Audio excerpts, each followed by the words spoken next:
आपका स्वागत है। हम अपनी नई श्रृंखला में जिसमें कि हमें बताया गया कि परमेश्वर किस तरीके से हमारी सहायता करता है, अभी हम उसके 10वें अध्याय में जाएंगे और आज देखेंगे कि आज हम क्या सीखने वाले हैं।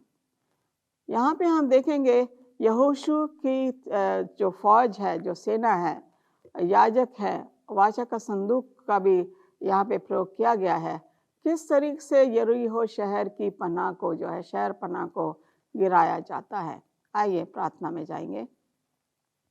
हे हमारे स्वर्गीय महान परमेश्वर पिता, तेरे महिमा स्तुति हो। हम पापी लोग हैं, पाप में पड़े हुए हैं, लेकिन तू हमें क्षमा करता है, तेरा धन्यवाद हो। हमें सुरक्षित रखता, तेरा धन्यवाद हो।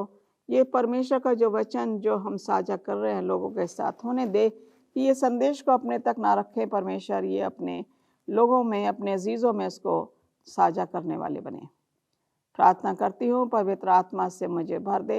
एक एक शब्द जो मैं बोलूँ तेरी मर्जी के मुताबिक बोलूँ, ऐसा कुछ भी ना बोलूँ जो कि तेरी मर्जी के खिलाफ हो। मैं जानती हूँ कि पवित्र आत्मा के द्वारा तूने मुझे मसा किया है और मेरी प्रार्थना को तू सुनता रहता है। मैं चाहती हूँ कि लोग इस संदेश में तुझे देखने वाले बने। तेरी महिमा स्तुति हो। इन सब को आशीषित कर, हमारी यही प्रार्थना है, सुनो ग्रहण कर, आमीन।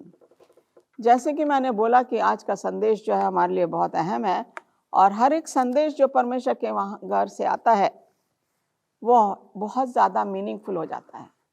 हम ये देखते हैं कि परमेश्वर किस तरीके से हमारी सहायता कर रहा है और हम परमेश्वर के कितने नज़दीक हैं। हमें ये देखना है कि परमेश्वर कितना नज़दीक है। यहोशू उसका 5वां अध्याय की 13वीं आयत से मैं 15वीं आयत में अगर मैं देखूं तो यहाँ पे यहोशू को जो है यरीहो शहर के पास था और उसने अपनी आंखें उठाई और क्या देखा कि हाथ में नंगी तलवार लिए एक पुरुष उसके सामने खड़ा है। और यहोशू ने उसके पास जाकर पूछा, क्या तू हमारी ओर से है या हमारे बैरियों की ओर का। उस समय जो है लड़ाइयाँ बहुत होती थी और यहोशू को समझ नहीं आ रहा था ये मनुष्य कौन है, ये परमेश्वर की ओर से है या उसके दुश्मनों की ओर से। इसलिए जो है उसने ये पूछने की हिम्मत की। यहाँ पे जो है उसको उत्तर मिलता है 14वीं आयत में, जो कहता है, तब उसने उत्तर दिया, नहीं, वरन मैं यहोवा की सेना का प्रधान होके अभी आया हूँ। इसका मतलब परमेश्वर ने उसे भेजा है। तब यहोशू ने पृथ्वी पर मुंह के बल गिर कर दंडवत किया और उससे कहा, अपने दास के लिए मेरे प्रभु की क्या आज्ञा है। यहोशू बता रहा है, मैं दास हूं, परमेश्वर की क्या आज्ञा मेरे लिए। दंडवत करता, उसके पैरों के नीचे झुक जाता है।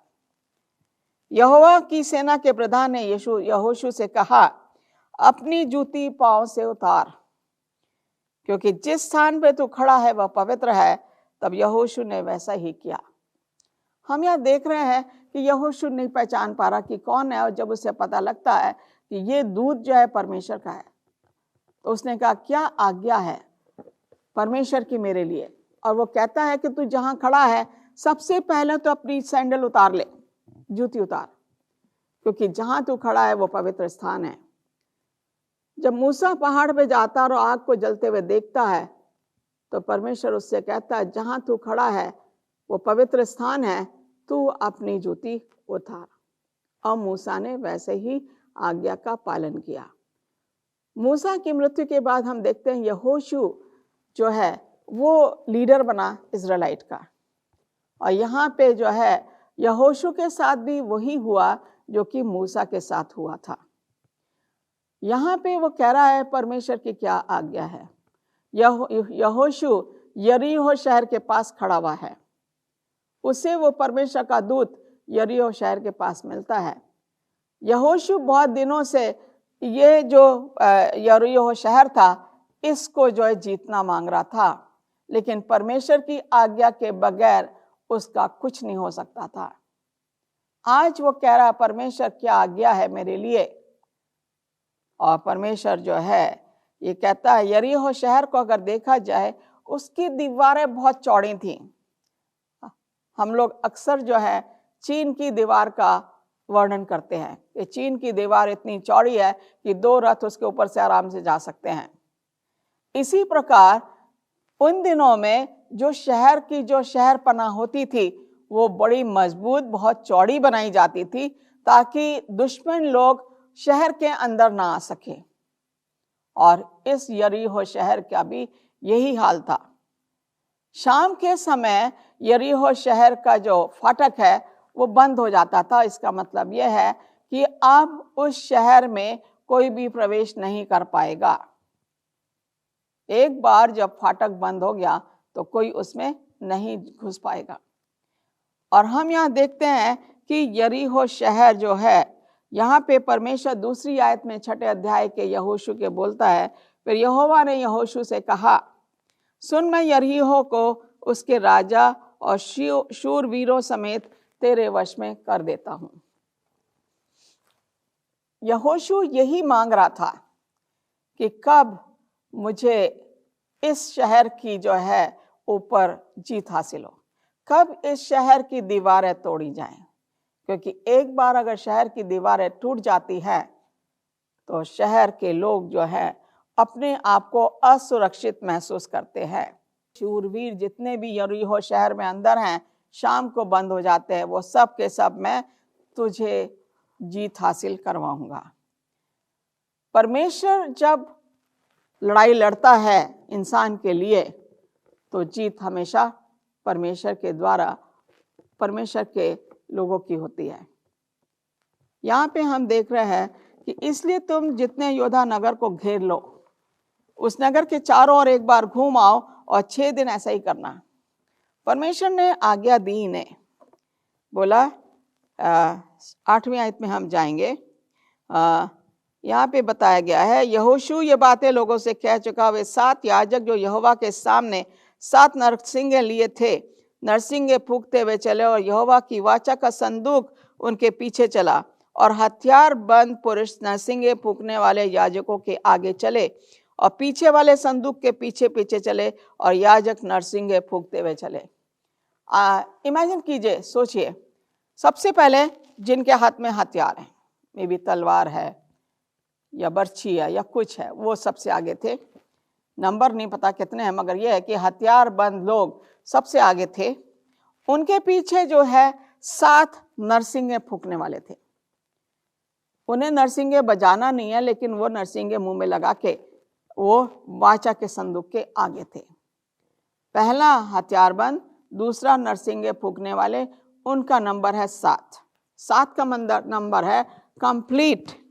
और जब हम यहाँ पे देखते हैं कि तीसरा नंबर जो आता है वो आता है वाचा के संदूक को याजक लेके जब जाते हैं। पहले नंबर पे हथियारबंद लोग, दूसरे नंबर पे नरसिंगे फूंकने वाले और तीसरे पे वाचा का संदूक लिए हुए। और वाचा के संदूक के पीछे इजरायली लोग थे जिनको कि पीछे पीछे जाना था। उनका काम कुछ नहीं था, क्योंकि हथियारबंद सबसे पहले थे, नरसिंगे वाले दूसरे नंबर पे, तीसरे नंबर पे याजक थे जिन्होंने वाचा के संदूक को पकड़ा हुआ था और उन्हें यहाँ भी दूरी बरतनी थी। उनको इसके बिल्कुल पास नहीं आना था। हम देख रहे हैं कि ये जो है परमेश्वर ऑर्डर का, सलीके का परमेश्वर है। वो चाहता है हर चीज सलीके से हो, और इसलिए उसने यह ऑर्डर यहोशू को बताया। उसने ये बोला कि यहोशू ने ये भी बोला, जब तक मैं तुम्हें जय जयकार करने की आज्ञा ना दूं तब तक जय जयकार ना करो, और ना तुम्हारा कोई शब्द सुनने में आए, ना कोई बात तुम्हारे मुंह से निकलने पाए। ओके, उनका काम था क्या? इजरायली लोग हैं, ये नहीं पता कितने नंबर है वहां पे।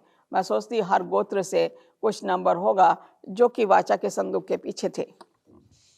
इजरायली लोग हैं और इनको वो शहर पनाह को चक्कर काटना है। यहाँ पे जो है ये जो इसकी शहर पनाह है, यहाँ पे अगर देखा जाए तो ये ज़्यादा बड़ा नहीं है। एक दिन में एक चक्कर, शायद आधे घंटे में एक चक्कर ये लोग काट लेते थे। यहाँ पे देखें, इसका जो सिटी का जो एरिया है वो 9 एकड़ है। ओके, 30 मिनट में वो लोग एक चक्कर इसका आराम से काट के आ सकते थे। तो यहाँ पे जब बोला गया कि 6 दिन तक ऐसा ही किया करो, रोज उन्हें एक चक्कर वो शहर के चारों तरफ काटना है, आवाज नहीं होनी है, शोर नहीं मचाना है, नरसिंगा नहीं फूकना है, ना हथियार चलाने हैं, सिर्फ एक चक्कर आधे घंटे में काट के और अपने तंबुओं में आके रेस्ट करना है। दूसरे दिन फिर सुबह उठना है और सुबह उठ के फिर उन्होंने नगर के चारों तरफ बाहर की दीवारों पे फिर चक्कर लगाना है और फिर आके फिर रेस्ट करना है। हम देखते हैं कि नामान को एलीशा ने बोला था कि तू यरदन नदी में जाके 7 बार डुबकी लगा और तेरा कोढ़ चंगा हो जाएगा। नामान को बहुत गुस्सा आया था, लेकिन जब उसके नौकरों ने उसे बोला तो उसने उनकी सुनी और जाके जब उसने पहली डुबकी लगाई कुछ नहीं हुआ, दूसरी लगाई कुछ नहीं हुआ, तीसरी लगाई कुछ नहीं हुआ, ऐसे करते उसने चौथी लगाई, 5वीं लगाई, 6ठी लगाई, 6 डुबकियों तक नामान को कुछ नहीं हुआ। लेकिन 7वीं डुबकी से जो वो बाहर आता है उसका शरीर और उसकी स्किन बिल्कुल बच्चे के समान हो जाती, पता ही नहीं लगता कि उसके कोढ़ भी था।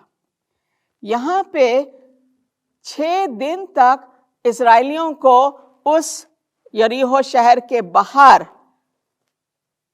में चक्कर लगाना था।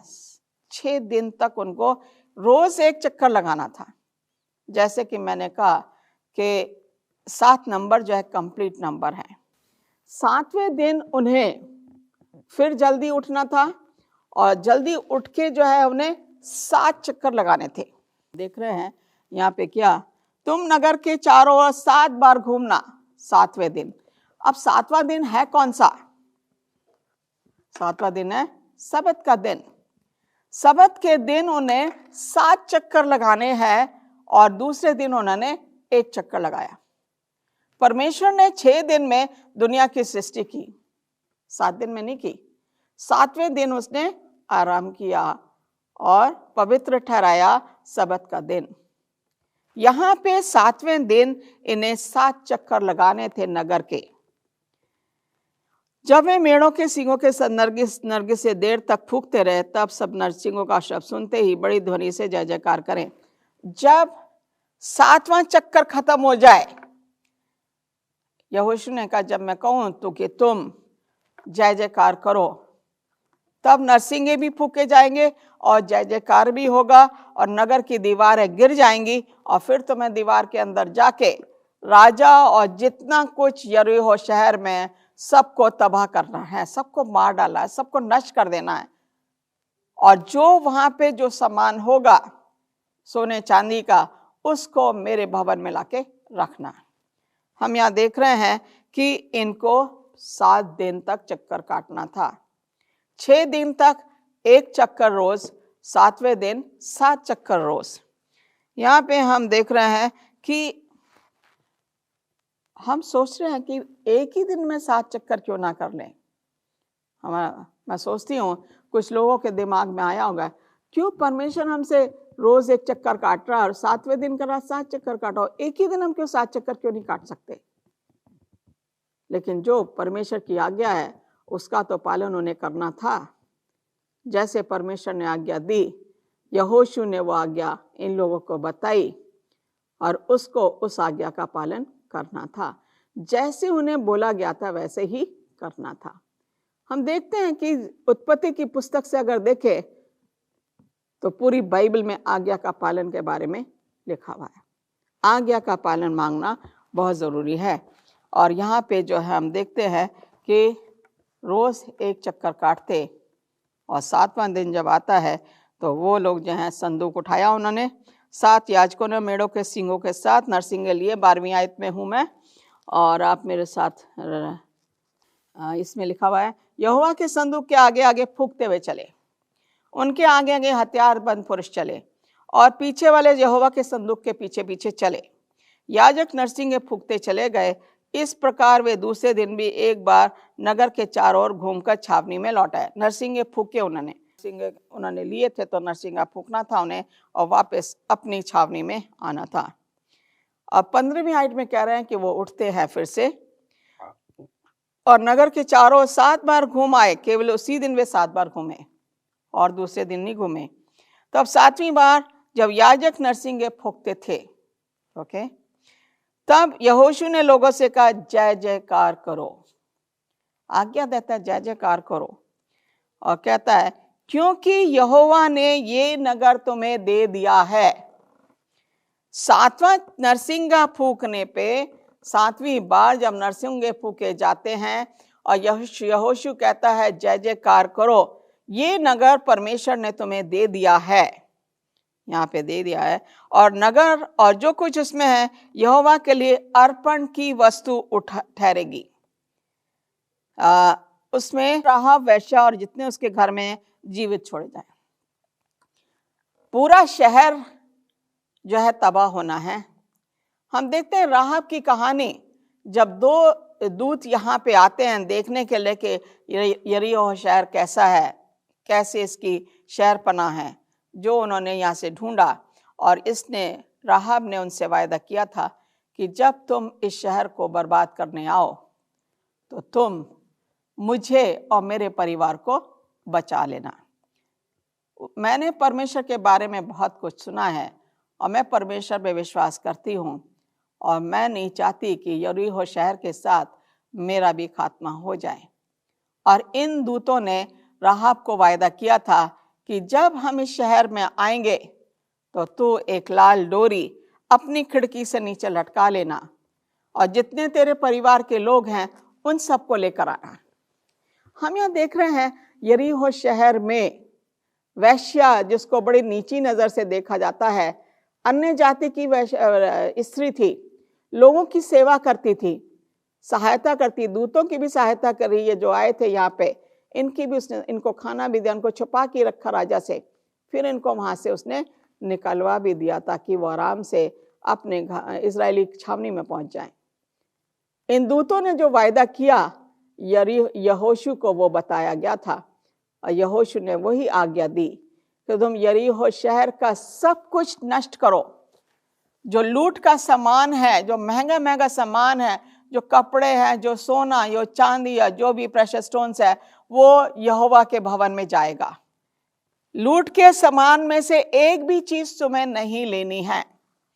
हम देख रहे हैं यहाँ पे कि ये जो आज्ञा दी थी, सब सोना चांदी और जो पात्र पीतल और लोहे के हैं वे यहोवा के लिए पवित्र हैं और उसी के भंडार में रखे जाएं।